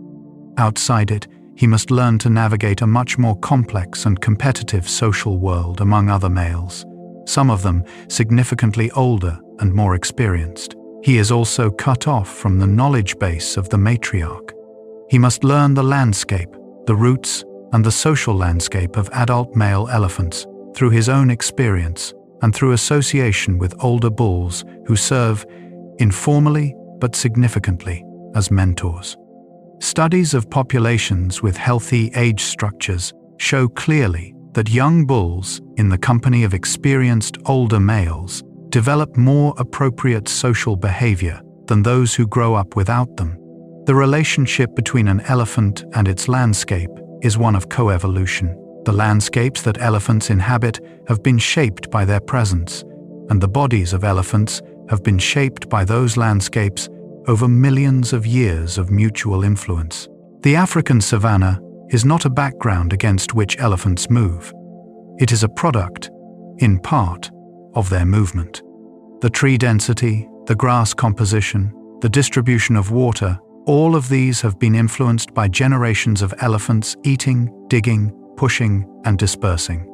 At the same time, the size of the elephant's body, the length and strength of its tusks, the sensitivity of its feet, the range of its memory, all of these have been selected by the challenges and opportunities of specific landscapes. When elephants are removed from a landscape, it changes. And when a landscape changes, the elephants that remain must adapt or suffer. They and the land are not separate things that happen to occupy the same space. They are, in the deepest biological sense, each other's context. Elephants communicate distress, playfulness, and contentment with their entire bodies. Reading an elephant requires attending to more than just its sounds. The whole body speaks. Ears spread wide can mean alertness or the beginning of an aggressive display, depending on context. Ears relaxed and fanning slowly indicate thermal regulation or general calm. A raised tail often accompanies excitement or readiness to run. A tucked tail can signal submission or fear. The angle of the head, the position of the trunk, the set of the mouth, the height at which the animal holds its body as it walks, all of these communicate information to those nearby. A relaxed elephant moves with a loose, almost rolling ease. A tense one holds its body higher, stiffer, its steps more careful. Young elephants learning to read these signals spend years watching older individuals, building a library of body language that they will draw on for the rest of their lives. Communication between elephants is not concentrated in specific signals or calls. It is diffuse and constant, woven into every moment of shared presence. Elephants have been known to help other animals in apparent distress, including those of different species. The tendency of elephants to respond to distress signals goes beyond their own kind. There are documented accounts of elephants approaching and apparently attempting to aid animals caught in traps or injured in ways that left them calling out, including members of entirely different species. In one well-observed case in Kenya, a matriarch was seen repeatedly trying to free a trapped baby zebra, working at the snare with her trunk before eventually moving on when the effort proved unsuccessful. Elephants have also been observed standing near injured animals and apparently keeping predators away, though whether this constitutes deliberate protection or an instinctive response to distress calls is debated. What is clear is that the presence of certain distress signals in the environment, sounds or postures associated with suffering, consistently draws the attention and the approach of nearby elephants. The response is investigative and often gentle. It does not look like curiosity about a novel stimulus. It looks like concern. Elephants navigate complex social hierarchies among both males and females without constant conflict. A common assumption about large, powerful animals is that their social hierarchies are maintained primarily through regular displays of force. Among elephants, the reality is considerably more nuanced. In female herds, hierarchy is based on age and is generally stable. Senior females are deferred to not because they regularly assert dominance through aggression, but because their authority has been established slowly over time and is accepted by the group. Day-to-day interactions are cooperative rather than competitive. Among males, dominance is more fluid and does depend partly on physical contests, particularly during musth. But even here, the outcome of most encounters is decided without physical contact. Two bulls assessing each other in a forest clearing will read body posture, scent, and behavioral signals, and usually reach a silent conclusion about who is dominant before either has made contact. Fighting, when it occurs, is typically brief and rarely fatal.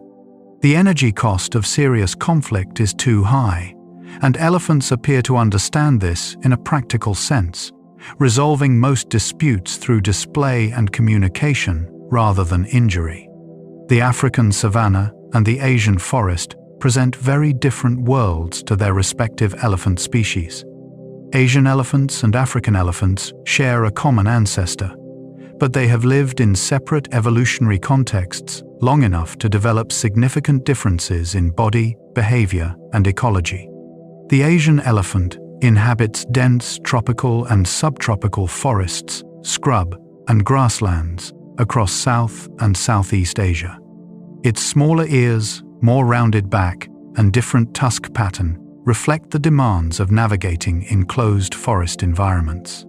It is somewhat more compact, though still enormous, and its social structures have some differences in detail from those of its African relatives. Asian elephants have lived in close proximity to dense human populations for thousands of years and were domesticated in some regions, though they were never bred in captivity on a systematic scale. The working elephants used in ceremonial and logging contexts in parts of Asia are tame individuals captured from the wild. Their relationship with humans is therefore ancient and complex, shaped by long mutual history rather than isolation. They carry in their behavior the marks of that long coexistence. Elephant calves begin learning the sounds and social signals of their herd from the moment of birth. A calf is born into sound. The herd around it is already communicating constantly, with rumbles and calls, with the soft percussion of large bodies moving through vegetation, with the chemical signals floating through the air. From its first moments, the calf is immersed in this information and begins, in the way that infants do, to absorb it. Within days, calves produce their own first vocalizations, imprecise and exploratory at first, gradually developing into the full repertoire of calls used by adults. They learn to associate specific sounds with specific events and individuals. The contact call of the mother, in particular, is learned quickly and becomes one of the most important sounds in the calf's world. Studies of vocal development in captive calves have shown that they go through a phase remarkably similar to the babbling of human infants, producing varied, seemingly experimental sounds before gradually refining them into the specific calls that have social function within the herd. Language learning, in this broad sense, is not uniquely human. The footpads of elephants are among the most remarkable structures in the animal kingdom. Beneath each of an elephant's enormous feet lies a complex cushion of fatty, fibrous tissue that absorbs the shock of each step and distributes the animal's weight across the widest possible surface. This cushion is what allows an elephant weighing several thousand kilograms to walk with so little sound. The foot expands slightly when weight is applied and contracts when lifted, which helps in extracting the foot from soft mud without creating suction. The structure is so effective at weight distribution that elephants can walk on their toes, which is precisely what they do, their heel raised slightly off the ground and supported by that internal cushion. This arrangement gives elephants an almost tiptoeing quality in their gait, despite their size. The footpad also contains those sensitive nerve endings thought to detect ground vibrations from distant elephant calls. Every step an elephant takes is received and transmitted simultaneously. The feet are both weight-bearing and listening.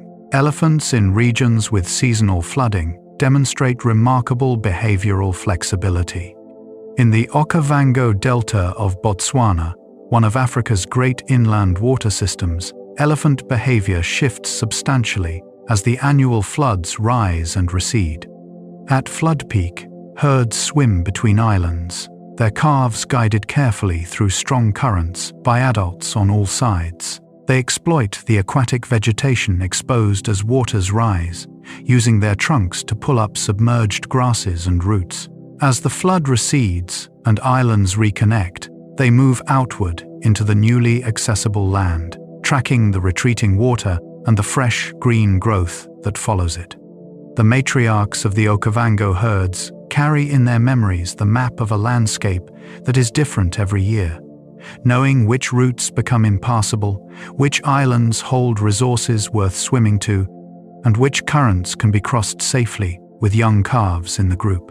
Behavioral flexibility and navigational memory combine in this dynamic environment to allow the elephants to thrive in a landscape that would defeat a less adaptable animal. The relationship between elephants and certain bird species is one of mutual benefit. Several species of bird have developed foraging strategies that are closely tied to the movements of elephants. Cattle egrets, for example, follow elephant herds across open ground, snatching insects disturbed by the elephant's passage through the grass. Oxpeckers land directly on the skin of elephants and other large mammals, removing parasitic ticks and insects from areas the elephant cannot reach. In return, the birds provide an unexpected service. Their alarm calls, given at the approach of a threat, alert the elephant to danger. The elephant itself may not yet have detected through its own senses. The elephant and the bird, separated by almost incomprehensible biological difference, have found a way of sharing the same patch of the world that leaves both of them better off. These small partnerships, played out across thousands of square kilometers of habitat, are a reminder that ecosystems are not simply collections of individual creatures, they are networks of relationship. Ancient stone carvings and cave paintings around the world include images of elephants. The place of elephants in the human imagination stretches back into prehistory. Rock art from southern Africa, dating back thousands of years, includes images of elephants painted or carved by communities for whom these animals were central to the landscape and, presumably, to the stories and beliefs that organized their world. In India, carved stone elephants appear in some of the oldest surviving art on the subcontinent, their forms rendered with a careful attention to physical detail that speaks to long observation. In the Mediterranean world, where African elephants were occasionally used in warfare by Carthage and other powers, the animals appear in mosaics, sculptures, and written accounts with a mixture of wonder and practical military assessment. And in the European record of the Pleistocene, cave artists depicted the woolly mammoths, close relatives of today's elephants, in paintings of remarkable accuracy. The human response to elephants, across all cultures and all times where the two have coexisted, has consistently been one of attention and reverence. Elephant populations separated by geography have developed culturally distinct behaviors. Just as human communities in different parts of the world have developed different languages, tools, and traditions, elephant populations separated by geography have been found to differ in specific, learned behaviors. The tree-rubbing behavior observed in some East African populations, where elephants scratch themselves against the same specific trees over generations, smoothing the bark and leaving chemical marks, is not universal across all populations. Certain vocalizations appear in some populations but not others. Feeding techniques, migration patterns, and social customs vary in ways that cannot be explained entirely by genetic difference or environmental necessity. These differences appear to be cultural, passed from one generation to the next through observation and imitation rather than through DNA. It means that a group of elephants carries with it not just a genetic inheritance, but a cultural one, a body of learned practices that makes them specifically who they are, distinct from elephant communities on the other side of a mountain range or a river. The immune system of elephants provides fascinating clues for cancer research in humans. Elephants, despite their enormous size and consequent very large number of cells, develop cancer at remarkably low rates compared to what would be predicted statistically. This is known as Peto's paradox. Larger animals have more cells, and more cells dividing over a longer life means more opportunities for the mutations that cause cancer. Yet large, long-lived animals are not more prone to cancer than small, short-lived ones.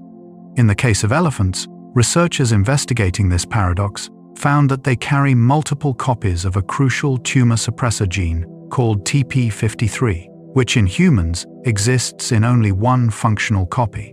Having 20 copies of this gene appears to make elephant cells dramatically better at detecting and destroying potentially cancerous cells before they can develop into tumors.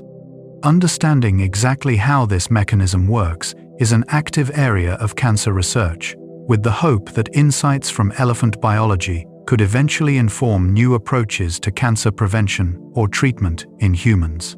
The elephant, in its quiet living, is teaching us things about our own bodies. A matriarch's death is one of the most significant events that can befall an elephant family. When a matriarch dies, she takes with her decades of irreplaceable knowledge. The roots, the water sources, the danger zones, the social relationships with other groups, all of it was held in her memory and can no longer be retrieved. Studies of elephant populations that have lost matriarchs to poaching have documented significant behavioral disruptions in the family herds that follow. Without an experienced leader, groups make poorer decisions about where to move during droughts, are less effective at assessing threats, and show higher rates of conflict with other elephant groups. Young females must step into leadership roles they are not yet equipped for by experience.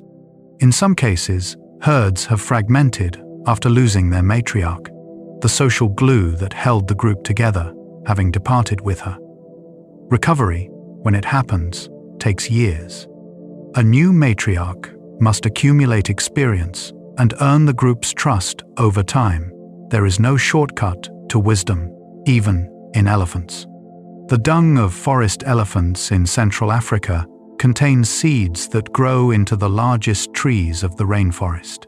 In the Congo Basin and the forests of West Africa, the forest elephant and the forest itself are locked in a relationship of profound mutual dependence that goes further than the general seed dispersal role of elephants on the savanna. Forest elephants are the primary dispersers of a number of the largest tree species in Central African rainforests, trees whose seeds are too large to be moved effectively by any other animal. These trees, some of them reaching heights of 60 meters and living for centuries, produce fruits consumed by the elephants. The seeds pass through the digestive tract and are deposited, often far from the parent tree, in a pile of dung that provides both nutrients and a growing medium for germination. Without the forest elephant, these tree species would eventually be limited to the area directly beneath the parent tree, their reproduction gradually failing. Across geological time, the forest has grown to its current composition, partly because forest elephants have been distributing seeds across it. Remove the elephant, and the forest itself begins, slowly, to change. Elephants show consistent individual personalities that persist across their entire lives. Just as humans differ from one another in temperament, curiosity, boldness, and social inclination, individual elephants differ from one another in ways that are consistent and observable across years of study. Some individuals are naturally more exploratory, approaching novel objects and situations readily. Others are more cautious and require more time before engaging with something unfamiliar. Some bulls are significantly more aggressive than others of comparable age and size. Some females are more involved allomothers than others, spending more time with calves beyond their own offspring. These personality differences are not merely fluctuations in mood. They are stable characteristics that influence how the individual elephant interacts with its environment over its entire life. This consistency of personality is one of the features that makes long-term studies of elephant populations so rich. Researchers who follow specific individuals across decades come to know them, in a certain sense, as the personalities they are. The slow breathing of a resting elephant is one of the most peaceful sounds in the natural world.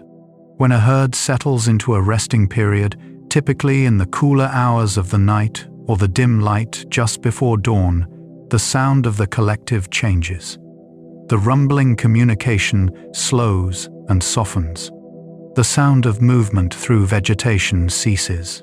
What remains is the quiet rhythm of breathing, deep and slow and regular. Each breath a long and unhurried movement of a great body at rest. Calves pressed against their mothers breathe in synchrony. The occasional soft rumble of a half-dreaming adult rolls through the group and settles again into silence. The landscape around them is still. The stars are visible overhead. The elephants are simply resting in the ancient and appropriate way of living things at the end of a long day of walking and eating and tending to one another. There is a peace in this scene that belongs to the deepest layer of the natural world, the kind that has nothing to do with human noise or human time, just breathing and stillness and the dark. Elephants have been found to engage in behaviors that resemble structured play rituals. Among young elephants in particular, play takes on forms that appear to have rules. Wrestling matches between young bulls follow recognizable patterns, with the larger individual often visibly restraining its strength to keep the encounter mutual and ongoing, rather than quickly decisive. Young females engage in caregiving play, hovering over smaller calves in ways that mirror the allo-mothering behavior of adult females. Play chasing around waterholes tends to involve a reversal of roles, so that the individual being chased will eventually become the chaser, maintaining the engagement of both parties. These patterns suggest that play in elephants is not simply random physical activity, but structured social interaction with its own implicit norms. When those norms are violated, typically by a player who becomes too rough or too persistent, the other party disengages and the play ends, which functions as a natural correction. Play teaches, but it also tests the social understanding of the participants. The oldest known elephant in recorded history lived to approximately 86 years. Wild elephants typically live between 60 and 70 years, with the upper limit set largely by the condition of their teeth. In captivity, where food is often softer and more easily processed, some individuals have reached ages that approach or slightly exceed this range. The oldest well-documented elephant in recorded history was a female named Lin Wang, who lived in a Taiwanese zoo and died in 2003 at the estimated age of 86. She had been captured in the wild in Burma during the Second World War and spent the majority of her long life in Taiwan, where she became something of a national figure. Her extraordinary longevity attracted widespread attention and genuine affection. She was treated with considerable ceremony at her death. Whether the relatively soft diet of captivity contributed to her unusual age is uncertain, but her life represents the outermost edge of what elephant longevity can reach under favorable conditions. The sound of distant thunder causes elephants to orient toward it and begin moving, closely related to their sensitivity to infrasound from approaching rainstorms is the general elephant response to thunder. When thunder is detected, herds frequently stop whatever they are doing, orient their bodies toward the sound, and begin moving in that direction. This is not panic, but purposeful reorientation, a recognition that thunder often precedes rain, and that rain means water and the renewal of green vegetation. The matriarch typically takes the lead in this reorientation, but her movement is often preceded by a period of stillness in which the whole herd appears to be listening and processing. Younger animals often look to the elder females during this pause, reading their behavior for cues about how to respond. When the matriarch turns and walks, the herd follows. In this way, a sound originating in a distant cloud becomes, through the matriarch's interpreted response, the beginning of a journey that may cover dozens of kilometers over the following hours and days. Conservation tracking technology has transformed what we know about elephant movement patterns. GPS collaring of wild elephants, combined with satellite tracking and analysis of movement data over months and years, has fundamentally changed our understanding of how elephants use space. We now know that elephant home ranges are far larger than previously estimated, with some populations in arid environments covering ranges of over 20,000 square kilometers.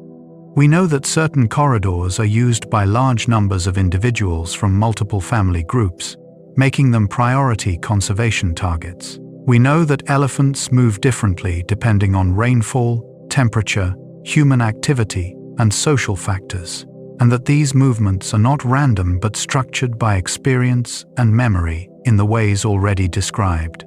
The data streaming from collared elephants has also revealed the degree to which human development has fragmented elephant landscapes, forcing populations to navigate around obstacles that did not exist a generation ago. Technology, in this case, has become a tool for listening to what the elephant's movements have long been trying to say. Elephants show clear preferences for certain companions within their social group. Within the fluid membership of an elephant herd, individual animals have preferred companions with whom they spend more time and with whom they show stronger affiliative behaviors. These preferences are not simply reflections of kinship, though related individuals do tend to associate more closely.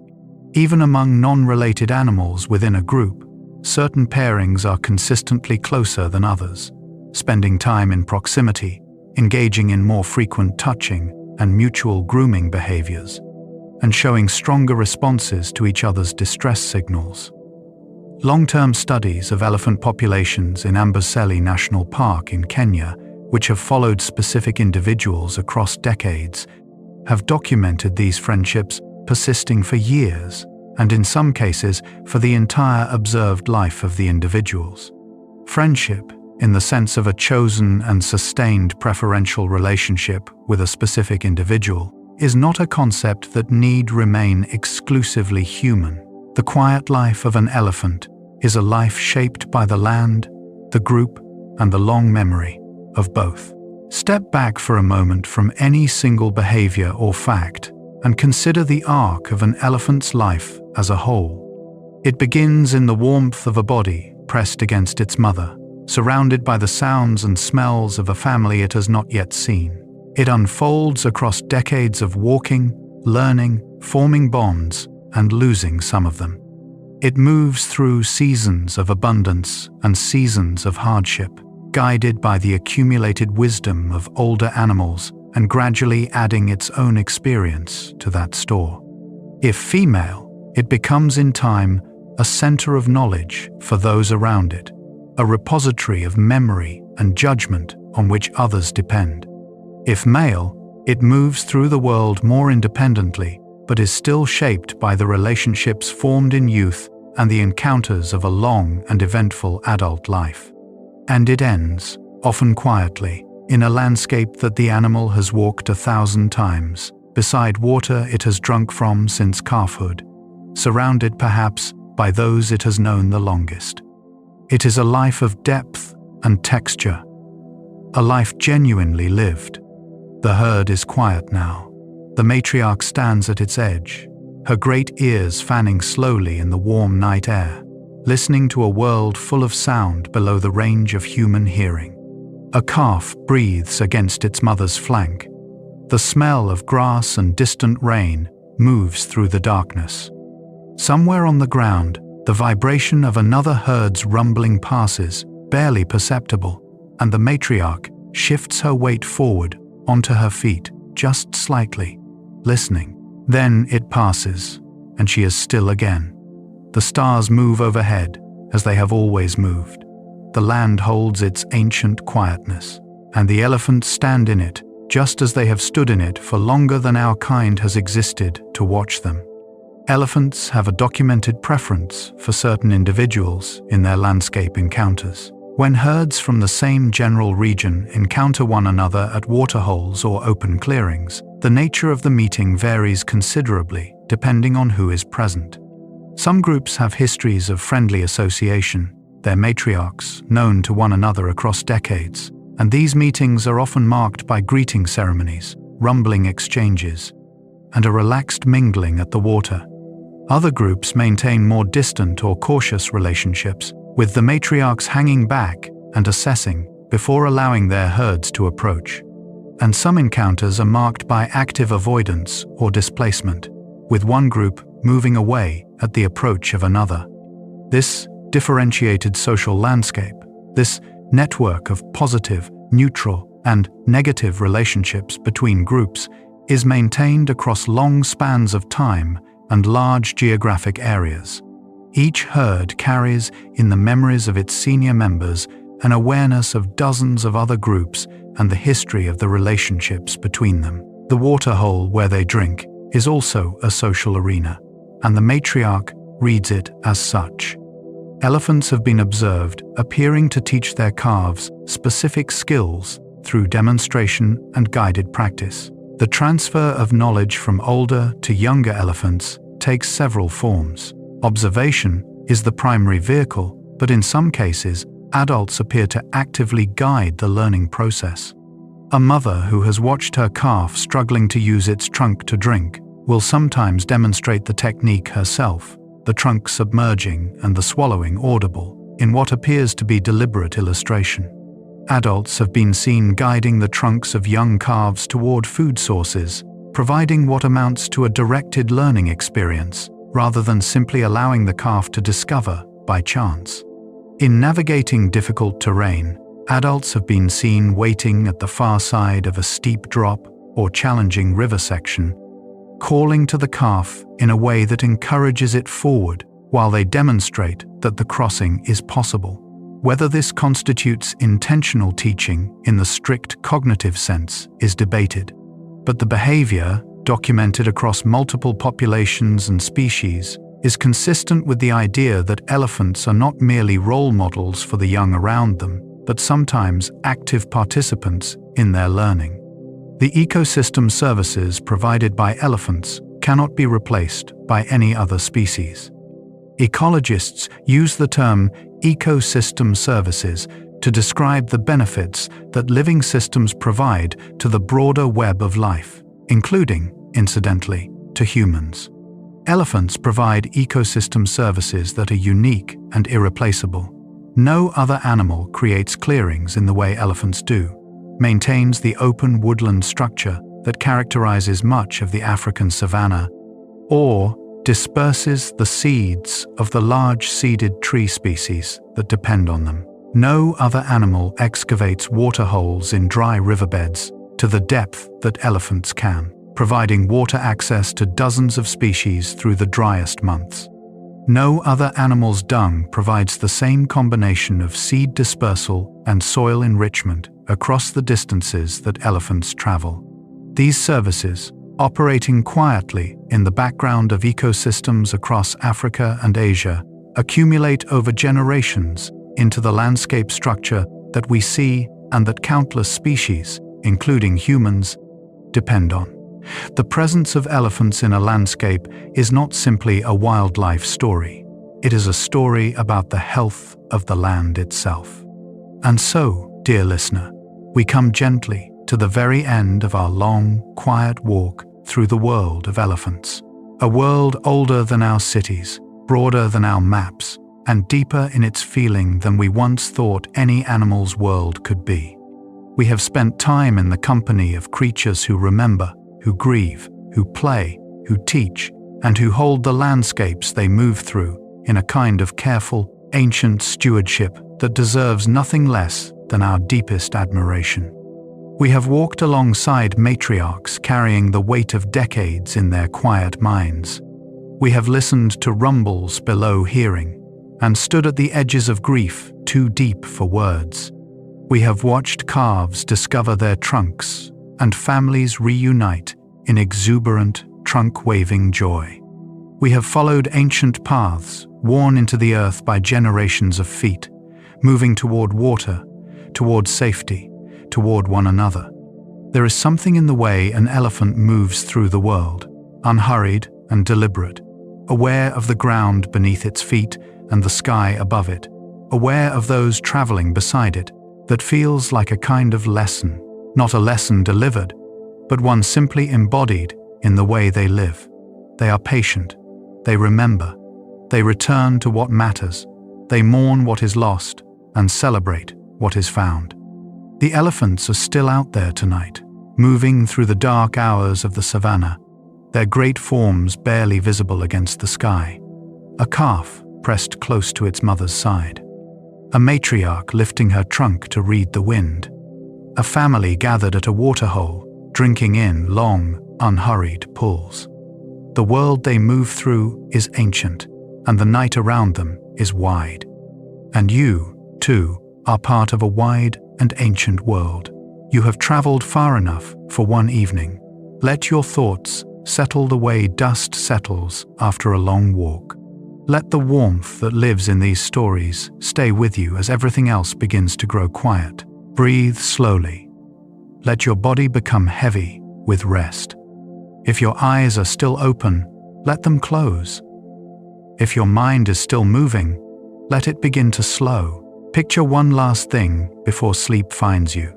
An elephant standing alone at the edge of a still water hole at night, the surface like dark glass, the stars reflected in it, and the great animal drinking quietly, unhurried, entirely at peace. The world is very old and very large, and it holds you as it holds all things. Drift now, softly, into stillness. Good night.